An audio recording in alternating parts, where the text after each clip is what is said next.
Welcome to the Tavern Poker Podcast. I am your poker guru, Steve Wannall. This is a podcast devoted to the seriously amateur poker player. We're talking tavern tournament players, low-stakes poker players, that sort of thing. Now, I'm very geared toward the tournament play because most low-stakes games of that nature and tavern leagues, they're going to be playing tournaments, and the idea is that you're trying to get to bigger tournaments. And that is my area of expertise, if I can even have such a thing, being an amateur player myself. And I think tournament play is a lot different than cash play, than cash games. So I'm focused on the tournament player, the low-stakes tournament player. And as such, I want to focus on some things that are going to be of use to the casual player of that nature, to the low-stakes amateur tavern league poker players. And one of the things I think those types of players can really benefit from is a discussion about position. Now, I think a lot of people in those types of tournaments, they hear about position all the time. Some of them get it. A lot of people understand the power of position. A lot of people hear the word position being used a whole lot. They don't necessarily really understand what it means. Sometimes they do have a rudimentary understanding of it. They might know enough that it's better to be seated to the left of someone with a big chip stack or someone who's just generally aggressive. Maybe they know that the later you are to act in a hand, the more information you have, because you get to see what everybody else does first. You get to see if anybody's going to bet at it, or if anybody just wants to limp in and see a cheap flop, or maybe they don't like their hand at all. The later you are in position, the more information you have. And they get that much. But I don't really think people fully grasp the true power of position. See, one of the things that happens when you get into sort of a casual poker playing mindset, and that casual gambler mindset that so many of us low-stakes players have, is you get really focused on just your cards. A lot of players generally don't want to play unless they have good cards, and they're willing to wait until they can look down and see that they're holding two good cards, in the pocket. Or they're not going to play unless they've made a good hand. They're not going to continue in a hand unless they've got good cards. And then the opposite of that are the players who have convinced themselves that the cards don't matter, and they're just playing the player. They're just going to, they're going to get involved in every single pot because they think they can just bully people out of it. And in both cases, both players are kind of right and they're kind of wrong. They're not wrong that they should be waiting for good cards. They're not wrong that they should be playing the player, but you can't just do one or the other. And in both cases, one of the biggest deciding factors on how you should be playing your hand is your position. And in case there's anybody listening who's really green with this, let me just explain what I mean by position. Position literally refers to where you are seated at the table in relation to the deal and the blinds. It's literally your position that you are sitting in at the table. And the later your position is in the action of the hand, the stronger your position is, the stronger you're standing in the hand. Now, let me explain why that is. Let me try to explain why that is. Now, obviously, I've already mentioned a few things. I said, you get to see what everybody else gets to do first, and the more information you have, the better. That's obviously, if you get nothing else about position, understanding at least that much is going to help you a whole lot, because a lot of hands tend to change their hand strength depending on where you are as far as your position is concerned. But I'll get to that a little bit later. In order to really explain the power of position and why it is at least as important as your cards, if not more so, it is at least as important as understanding how to play the player, if not more so.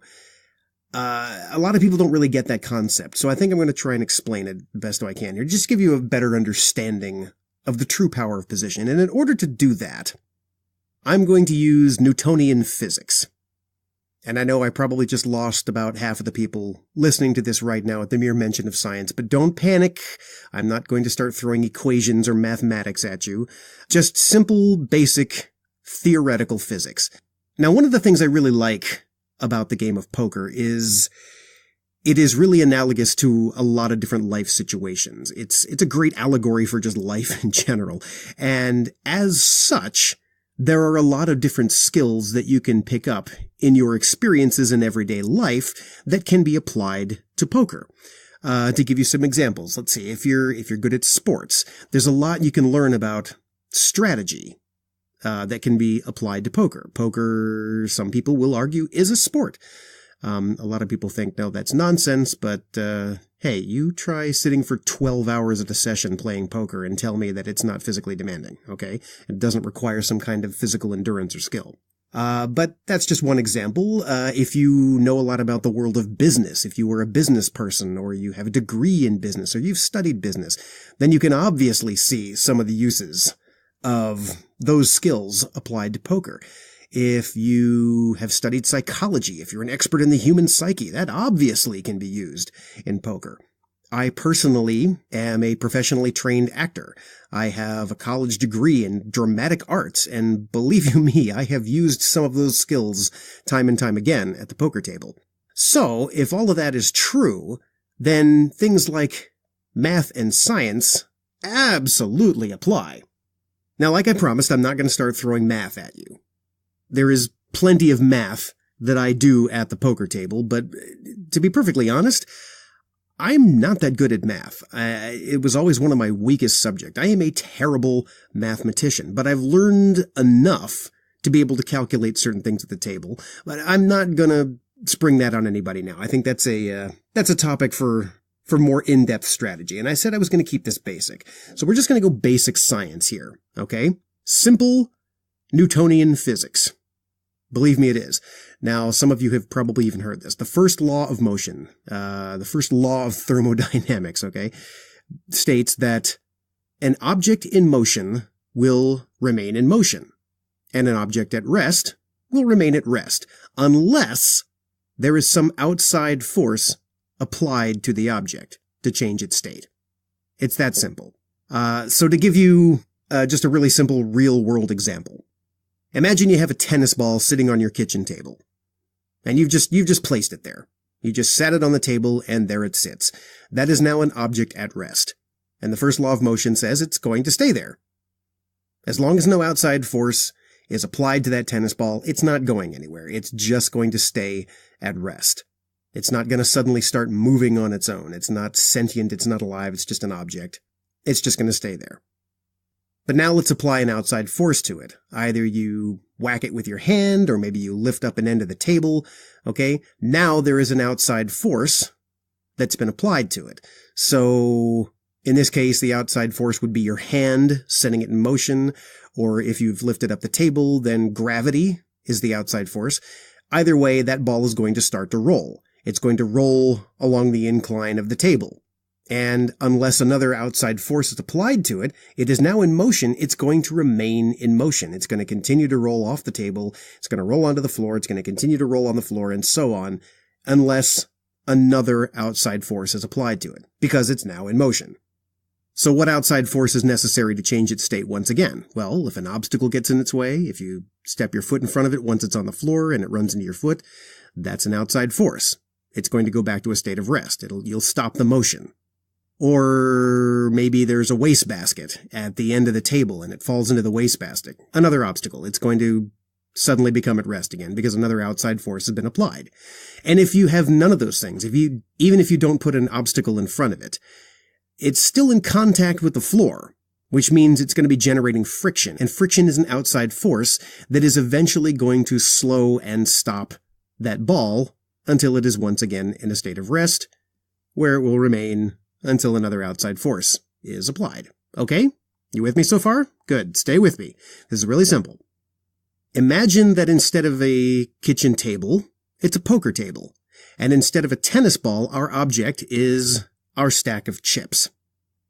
Now, as long as your chips remain in front of you, that object is at rest. It's going to stay there without any outside force applying any pressure to it. They're just going to stay right where they are. But unfortunately, that's not going to remain an option in a poker tournament. There is going to be an outside force applied to it because you're going to have to post blinds. Now, the outside force is always going to be you. You're the one who puts your chips into the pot. You're the one who has to bet. So you are always the one who is putting those chips in motion, so to speak. Sometimes you're doing so under duress because of blinds and antes, but it's always you. You're the outside force. And once those chips have been moved away from your stack and they're put into the pot, those chips are now in motion.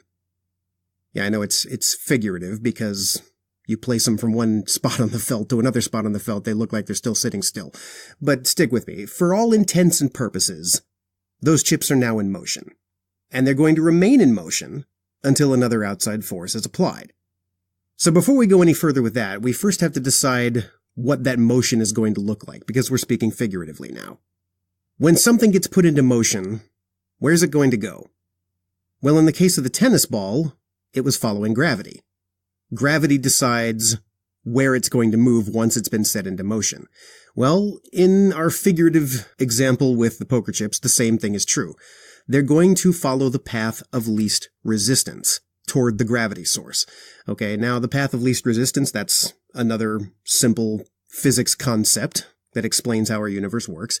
You know, if you were to go back to the tennis ball analogy again, and instead of a tennis ball, we have a glass of water, and you tip the glass of water over with our outside force, that water is going to flow toward gravity, but it's going to choose the fastest and most efficient path in order to get to that source of gravity. It's going to find every little crack and imperfection in the surface of the table and travel along that until it can get past every obstacle and go there most efficiently. So, back to the poker chips.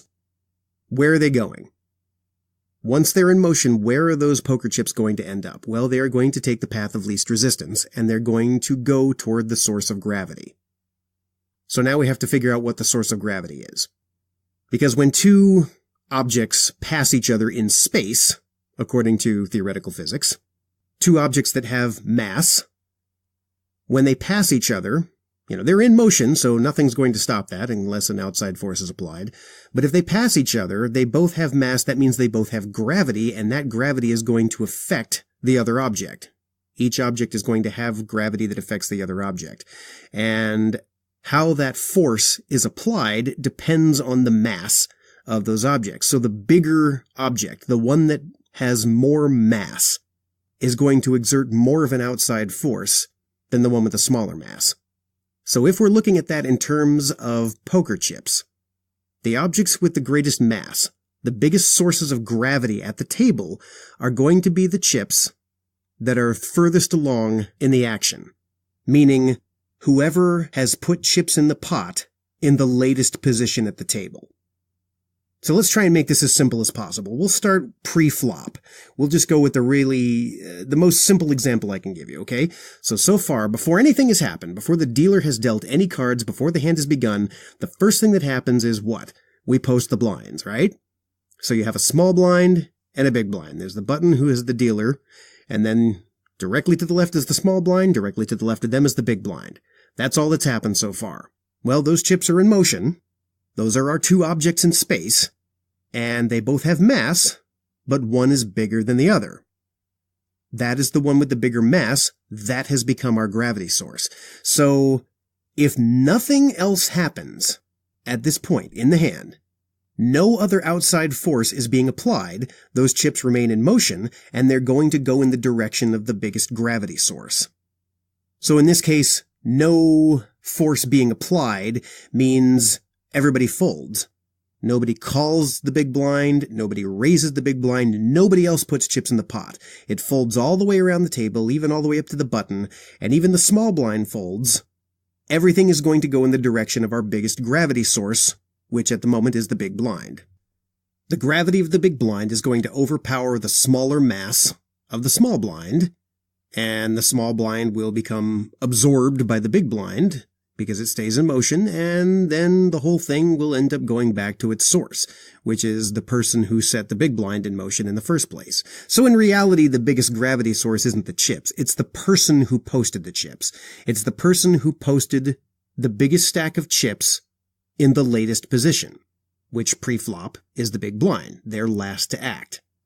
And then those chips are at rest again, in the stack of the person who posted the big blind. And we do it all over again.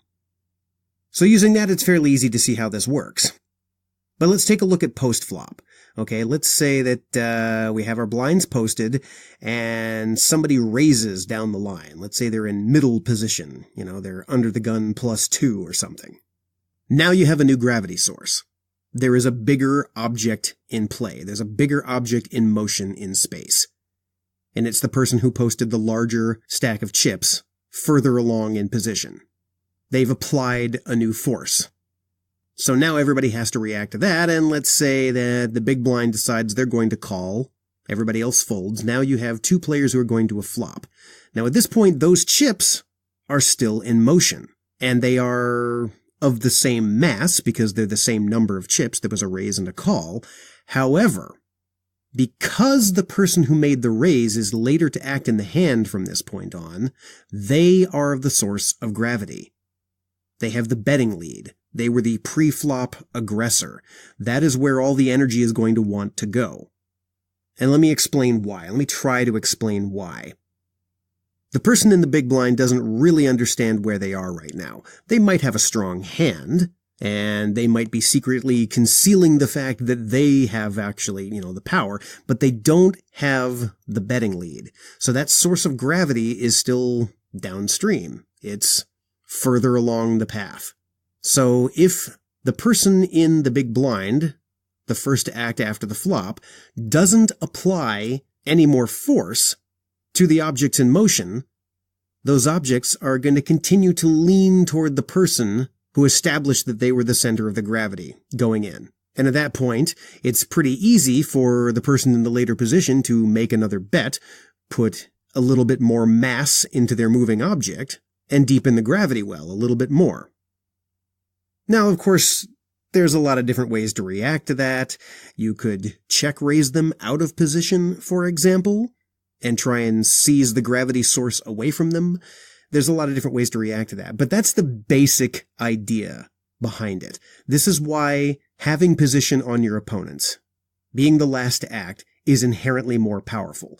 It's not even a matter about having the most influence over the people. It's a simple matter of physics. Obviously, there's no real gravity involved. Those chips aren't just going to start sliding across the felt. But in a figurative sense, those chips are naturally going to try and gravitate in that direction. And in the early days of poker, there were some poker pros who said that you could look at an overhead camera that was positioned directly face down on a poker table. And you could probably do this online in online poker games now. And if you were to put a high-speed camera on it and actually just track the movement of the chips, the motion that they made, you would notice that they were continually moving clockwise around the table, following the button, meaning the dealer button. So in a long-term sense, the dealer button, the player who is on the button, the last to act after the flop, and every street after the flop, that's the real gravity well. Or whoever it is that's the latest in position, closest to the button. That's where the direction of gravity is moving. So in that sense, the dealer button is kind of the sun at the center of the solar system that everything else is orbiting around. It's got the biggest pull of gravity. Now the good news is that it changes position in space. Everybody gets a chance to be the sun. Everyone gets to be the center of the solar system at some point. And the trick is figuring out how to abuse that when it's your turn. Now, sometimes you just can't. Sometimes your hand is so bad or someone else has dropped such a large object into space. They set something with so much mass into motion that you don't want to fight it. And that's perfectly fine. You just have to understand this is the power of position. It's about more than just getting to see what everybody else does first. It's about more than just being to the left of the hyper-aggressive player so that you can always fold if you have a marginal hand that you don't want to mix it up in or maybe commit your whole stack to. That's it in a nutshell. But let me provide some other examples for you. Now, earlier I said that the strength of your hand is really determined by your position. So let's take something really mid-range. Let's say like pocket sevens or pocket eights. Now, generally, people are going to want to try and play cards like that. Those are decent cards. They're not great cards, but they're better than the vast majority of other hands that you could have. Those mid-range pairs and suited connectors, and they're like 9-10 suited. That's another one that I think is in that same sort of range. Now, those are hands that play well against multiple players, or maybe just one other player in the case of the pocket pairs, but they're hands you want to see flops with. They're hands you want to find an excuse to play. But let's take a look at those hands through the lens of where you're seated at the table. Let's say you're on the button. You're the star. You are the star at the center of the solar system, right? You have the greatest mass at the table. Not saying anything about anybody's weight. Now you get to see what everybody else does first. And so far, you get a couple people who just call the big blind, and one person puts in a small raise. They maybe just do the minimum raise. And then it gets to you. And you've got pocket sevens. Well, that's a pretty good position for you. Pocket sevens facing just one raise and a couple people who have just limped in. There's a decent number of chips in the pot, and those sevens are looking pretty good right now. It makes a lot of sense to just call that minimum raise, and then see what else happens. Only the blinds and the two limpers are going to act at that point, but you have what's called implied odds, which I'm not going to talk about right now. That's a longer discussion, but it means that a lot of people are probably going to just call there. And after the flop, you are going to get to see what everybody else does first. Now, with pocket sevens, it's not a particularly strong hand, like I said, but it's one that you want to see a flop with. And depending on what happens from here, you have all kinds of options open to you. If the flop is something like 2, 4, 6, and there's no real flush possibility out there, those sevens are looking great. They're looking really, really good. You've got an overpair to the board, you've got some straight possibilities, and you've got a position at the table where you can see what everybody else does first. So you're in great shape. If, on the other hand, it's all high cards, 10 queen ace, and somebody else bets in front of you, well, now you can get out of it cheaply. Those sevens probably aren't very good in that spot, and you don't have to commit any more chips. Those sevens are easier to play on the simple merits of you are in the late position, you get to see what happens first, before deciding what to do. And in the event that you flop a third seven, well, now you're in great shape. Because now you can decide if they're going to be aggressive, you can either just call and try and trap them, or if everybody checks it to you, you can bet to try and build up the pot even more and make it even more valuable to win. Then you become an even greater gravity source. But now let's take a look at that same hand. If you're seated under the gun, meaning the first person to act after the blinds have been posted, before there's a flop. Suddenly those sevens become a lot more difficult to play. You probably still want to get involved with them because paired hands don't come around all that often, but you are not the object with the biggest mass in the solar system at this point. That's going to be further down the line. Now at the moment it's the big blind, like I just said, because they're last to act pre-flop, but what do you do with those sevens in that position? Before, when you were on the button, and you were just facing a small raise, you had all kinds of options. You could decide to raise and come over the top, maybe even take down the entire pot right there without a fight, without even seeing the flop, or at the least making everybody call and then check to you on the flop so that you're in a position to steal it with a bluff if you don't improve. Or you could even decide to fold because your chip stack isn't that big, or for whatever reason, you can get away with it without putting anything in at all. But if you're under the gun, if you're the first person to act with those sevens, now you've got some hard choices. If you raise here, you're kind of opening yourself up to all the people who are acting behind you to re-raise you. And then what do? You could fold here, but that seems like squandering an opportunity. So as you can see, the decisions become a lot more difficult. So that's the power of position. And I'm going to try and give some more examples, some real-world examples here. Recently, I was in a tournament where it was a pretty big tournament, and I decided I was going to try and use this philosophy of Newtonian physics going in, where I wanted to make sure that I had the greatest mass going into the objects in motion, into the solar system of the poker table. So it meant if I had a strong hand, I was going to play it. If I was the first one into the pot, I was going to raise with it. And if I was later in position and someone else raised, I was going to try and put in a re-raise.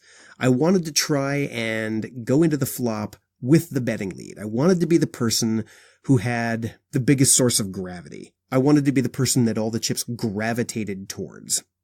And that worked pretty well. Now, the drawback to that is you got to be careful. See, a lot of people will understand that's just basic aggression, right? They'll say, yeah, of course, you have to be aggressive at the poker table. That wins pots. Duh. But I think a lot of people don't know how exactly to manipulate that. They know they're supposed to be aggressive, but they don't know how to turn it off. They don't know how to evolve. They don't know how to wield that aggression properly. And so they'll do things like commit 75% of their stack on a bluff. And then what happens if somebody calls? Well, now you're on a bluff and you just lost 75% of your stack, and your remaining stack probably isn't big enough to get somebody to fold if you try bluffing at it again. It's, they won't alter that play. That's a problem. That's a hole in the game. Aggression is something that needs to be used properly, and position is the single greatest influencer as to what proper use of aggression is. So if you're playing the player, or you're playing the cards, what you can see is that position is the thing that really determines how to do that best. Your cards get better inherently if you have position on the other players. And playing the players is easier to do if you get to see what they're doing first. Now, obviously, if you've been really aggressive and you've made sure that you are the betting leader going into the flop, and you're going to continue to fire and throw in continuation bets when people check to you, you got to be wary, because people will pick up on that, and they're going to go into trap mode. That happened to me at this big tournament. I was being really aggressive. I was putting in a lot of 3-bets, and when a flop came out and I was in position and people would check to me, I would fire a continuation bet, because odds are, if you had the betting lead going into the flop, and you're still betting after the flop when everybody else has showed weakness, chances are you're going to take down the pot. But after I'd done that a couple times, still fairly confident that I had the best hand, there came a hand where I raised pre-flop, got called by a couple people. The flop didn't improve my hand, but I had a made hand already, meaning I had a pair. And so I bet when they both checked me, and suddenly, the first person to act in the hand raised me pretty big. The second person to act in the hand raised them pretty big, and now I'm in a position of, I'm no longer the gravity source at the table. I folded, and those two players got it all in really fast, and I discovered both of them had the exact same hand, and they'd both flopped the same 2 pair. So I was beat. And they knew I was beat going into it. But they also knew I was going to be betting. So they let me do it. They trapped me. Now, I was savvy enough at that point to get away from it cheap, but I didn't bet so much that I couldn't afford to get away from it. I still got away from it. I figured out how to alter my play. So you have to be a smart player. You can't just let the game automatically do all the work for you. It's important to understand what the good hands are, what the good starting hands are. It's important to know how to play the other players, but it's really, really important to let those things be influenced by your position at the table. And sometimes you can abuse it. Sometimes you can use that to your advantage. For example, when people really understand the power of position, they know that a raise from under the gun, if you're first to act pre-flop and someone makes a substantial raise right off the bat, that is usually a clue that someone's got a very strong hand, because you're not going to be betting confidently in that early position without any idea of what anybody's going to do behind you. So a raise from early position usually means a very strong hand. But a really savvy player, for example, if you're at a table that's shown a lot of passivity, meaning nobody likes calling raises or nobody likes re-raising, and they're only going to get involved if they have something really playable, then you can abuse that information. You can exploit that. You can say to yourself, well, a raise from an early position generally means a lot of strength in the hole, so I can put in a pretty decent raise here with something that's just marginal. Maybe you've got like Jack 10 or something, but you want to go in with the betting lead. and you're announcing, hey, I'm comfortable enough to raise from an early position. That means I've got a strong hand. And even if someone ends up calling you and you're in that tight spot of not knowing where you are after the flop, you're still the gravity source. Because you're the one who made the move pre-flop. You're the one who set the objects in motion. And you're the one exerting the outside force on those objects.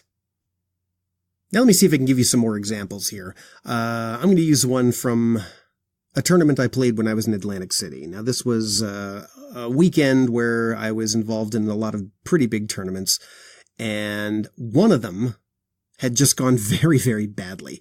This was still fairly early on in my tournament poker career, so I was a little bit more green than I am now, and I wound up in a situation where the first hand I played in a tournament was also my last hand.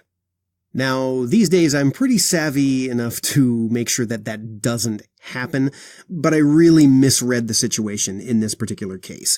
It was, I don't know, maybe the fourth or fifth hand even dealt in the tournament, so first blind level, and I hadn't seen anything that early on. It was just, I was card dead, as they say, so I was making easy folds, but then I woke up with pocket kings, and I put in a raise. Well, there was someone who was in a later position than I was, who re-raised me. Now, I still wanted the betting lead going in, and I had an incredibly strong hand. So, when the action folded back around to me, I raised again. I put in a 4-bet. And the person behind me put in a 5-bet. Well, I'd made the cardinal sin of building a big pot pre-flop. So now my choice was call and then take my chances with my kings after the flop, or I could get it all in right now. Any bet I made after that fact was probably going to commit my entire stack anyway, so when it got back around to me, I went all in, and I got called. And I said, well, if you got aces, congratulations, and the guy with a smile said, oh yeah, I got him. I turned over my pocket kings, he turned over his pocket aces, my hand did not improve, I was out. So I was still very sensitive about that when I entered a different tournament, and I got into a similar hand, only this one I was a lot more cautious. And I was proud of that fact for a little bit, until the hand fully played out. In this case I had kings again, and I made a raise pre-flop, and the person seated directly to my left, they had position on me, they re-raised me, folded around to me, and I remembered what had just happened in the previous tournament. So I was a little bit gun-shy, so I decided, you know what, I'm just going to call. So I just called. Now the flop was all kind of low and junky. There were no real suits to make a flush with. It didn't look like a draw-heavy board. So I put out a bet, and I got called. Then the turn card came. Didn't improve anything. There was no ace out there, but I didn't have a king. There was no set of kings out there. Still didn't look like there was any flush possibilities. I believe it was a rainbow board. So I decided to fire another bet, because it looked pretty safe for my kings. And I got called. Now when the river card came, I still had the overpair to the board, but now there were 4 cards to a straight. So now I was beat by anybody who had, I guess it was a 7 in their hand. And also, as I was very well aware from that other tournament, I was also beat if the person to my left had pocket aces. Those hands were really unlikely at that point, but it was something to note. So I slowed down and I just checked, and the other player went all in. Now I had a really tough situation. I was out of position, and it meant all of my chips to call.